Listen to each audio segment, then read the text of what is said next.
Okay, so we're working on step 3. Actually, this is step 2.5, the second half of it.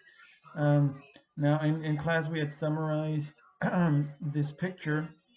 We again, in order to summarize the picture, look at it overall and then at its parts. So let's look at the overall. Overall, this picture shows positive or negative effects. I would say positive effects because there's no war, there's no killing, right? I see discussion, I see peace. So I would say that overall it's part of the positive effects of the Mongols. Um, Now, if you look at it in its parts, I see this guy. This is the Khan. The guys are around him with a book and paper. Apparently, they're discussing knowledge, right? Same here. These guys are talking, having conversation. People from different backgrounds, different cultures.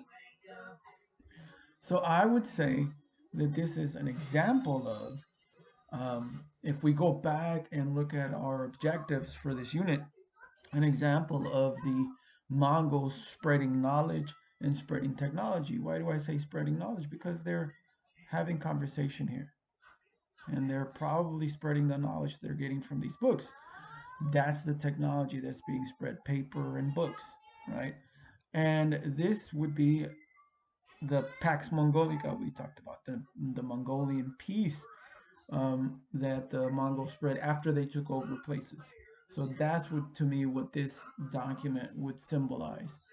So if I go back to my documents here, that's how I would summarize it, right? That's how I would summarize it. Now, this is the part B of the summarizing. Remember that you have to source some documents, and sourcing means HAP, right? You got to take for 4 of the documents, this is only one, and do what's happening here. So find the historical situation, the audience, the purpose, or the point of view. Now, what I did here is purpose. Um, most paintings are created by rulers, uh, to show themselves in a positive light. And I could say, this painting shows the Mongols in peace and bringing technology, but it does not show the death and destruction.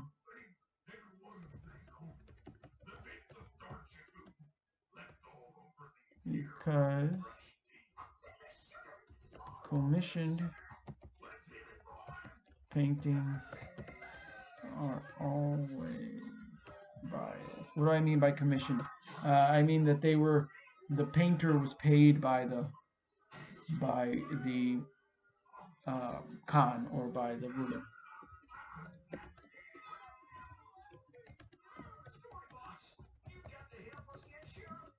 Or I could say something like that instead, right?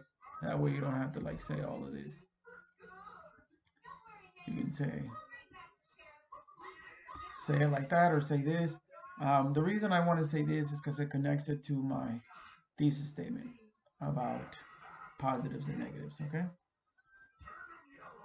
All right, so that's sourcing and summarizing. Again, that's part of step 2. So now let's go to step 3.